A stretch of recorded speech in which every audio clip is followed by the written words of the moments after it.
Amit Shah na Parliament da haiba matunda ba president rule se apoi gi lei state le gaksida haiba MLA singsina makoi party ki side gi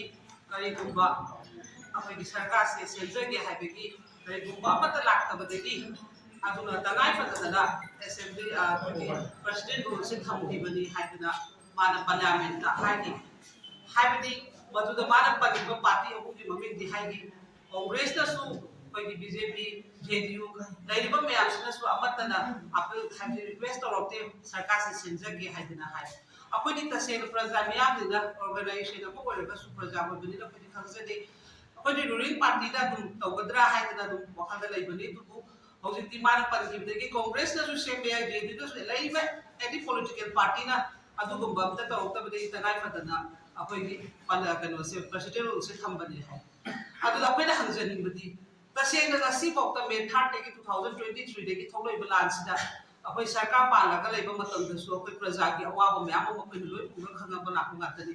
अदुबु अखोइ नगसी की party की कोइ की centre की कनोदा home minister Amit Shah ji दा हंजनिंग बसे मखोइ नगसी political की दमकता मखोइ की game play की टाइप ता अखोइ नगसी ओहेलेबा फिबा बुदिमक से प्रजा हो कोइ न कोइ तसेन याजबा गमते मरंदी सिगी प्रेसिडेंट रूल सिना तसेंग मफम मतम चाना मतम दु थंबिरम तारगदी अखोइ प्रजा मिया मांगी बे चाइसु सोइ बपल बसिदी बनारबा म्यास तहोइ कोइ दब फोटो थोखरे अदुगी मतुकी बमखोइ की अखोइ की मणिपुर की असेंबली की डेट 10 सिदा अखोइ असेंबली फंबा हौरनी हाइबा मतम सिदा मखोइ न अखोइ की ऑनरेबल सीएम बु कनोदा सेंटर दा दिल्ली दा कौशलबा मतु मोइ की डेट 8 सिदा मोइ थोलम मिनरगा मोइ की सेन हाबा नॉर्थ ईस्ट की एडवाइजर हाबा कइनो मा समित पात्रा दा तौर मोइ थोला कांदा मोइ रिजाइन तौन की बनी मणिपुर प्रजा मियाम दा हारबा रिजाइन तौगी दुसुना तबा मोइ कोइ की पॉलिटिक्स गेम सिदा सुमाइना सुम तौgai बसिदा अखोइ न गसी हंजनिंगे कोइ की एमएलए हाना बुदी हुमफुले मनी हुजिति यांखैगा मापन खत गायरे अहमदी माइगी केनो ओइखरे अदुगी लेरिबा मयाम से सीगी पोट सानारेबा सेंटर की खुदोम चाबसदा अखोइ सुम लेरगा लेसे हाइब्रा गसी करी की दमकता लेरिबा एमएलए सिंसिना हाइबा वाफम द अरानबदी सुमाइना तो बनते हाइबेगी पापुम हमता पीबो गमदबा माइगी पार्टी ने लूरे हाइबेगी वखदा लेबा मसिगु बसे प्रजा मिया ममो ओइना अबरम द सुमामा ओइना को याजनिंदे मरमदी हुजिकी प्रेसिडेंट रूल से फरेने पे हराव रके प्रेसिडेंट रूल से थंबे फरे था आनी फारे अदुबो गसी प्रेसिडेंट रूल लेरपा मतम दसु गसी बक्तसु अखोइ इचाइ सु मांगीबा अखोइ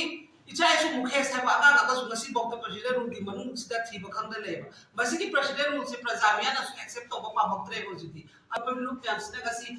एमएलए सिदा हाइजनिंगे से वीक अमगी मनु दा सरकार सेबियो करिगुबा सेबी तब तारगदी लेरिबा अखोइ लुक म्याम सिदा अखोइ की से ना हाबदा लेरिबा एमएलए सिंसिदी मफमदा कोई सिग्नेचर कैंपेन अमा चला ने प्रजा मियाम को मानरगा प्रजा मियाम जो सपोर्ट तो मिनसी बसिदा कनारुबा सरकार सेमिंग बदा कनानो सेमिंग दबना कनानो कनाना चेमनो कना बकोय हुकुना बकोय याथै मापन सिदा कोय मणिपुर पु ममंगन बदी यारोयबा सिदा लेरिबि से फ्रूट पे अमा लोयरगा लेनि गाता नेबा अदुबु हेन मेजॉरिटी ओबदि मोय बीजेपी नेबा अदुदा गसी मोय सोना का तराई फेले सोना का तरा ले हाइदना मोय केम सेम लेरगा सुमाना सुम लेबि यारोय आगे हाइरगा तो बदमनि हाइबे सु योम दिनते अखोय की स्टेट की असेंबली की मखा ता अखोय की सरकार से कोई सेंटर गदमनि कोई की राज्य सभा दा कोई की गवर्नर दा अखोय पिजा गदब पोनी बसी पीपीयू अथुब मतम दा सुमाइना गेम प्ले तो दना लोय की पॉलिटिक्स की दमकता लोय की पार्टी की दमकता होना बिगनो लोय ना गसी फमनि फमदो तसे ना कोई लेरिबा मान की बेचाइसु गसी खुनगा पदा चाइसु मैम बसिबदो मकोइना कोई थांगन पिकिपने हाइसे लोय काम कावनु जागा मानरगा असेंबली से डिसॉल्व तो होलगा पियासे तसेनो असेंबा पियार थमलगांदा मदुगी मतुंग इनबा प्रजा मियाम तौरगा अचुंबा अफबा पुसबिगदब मीदो थनबा पाबकने हैबा पोसे लोय ग्यान ताबियु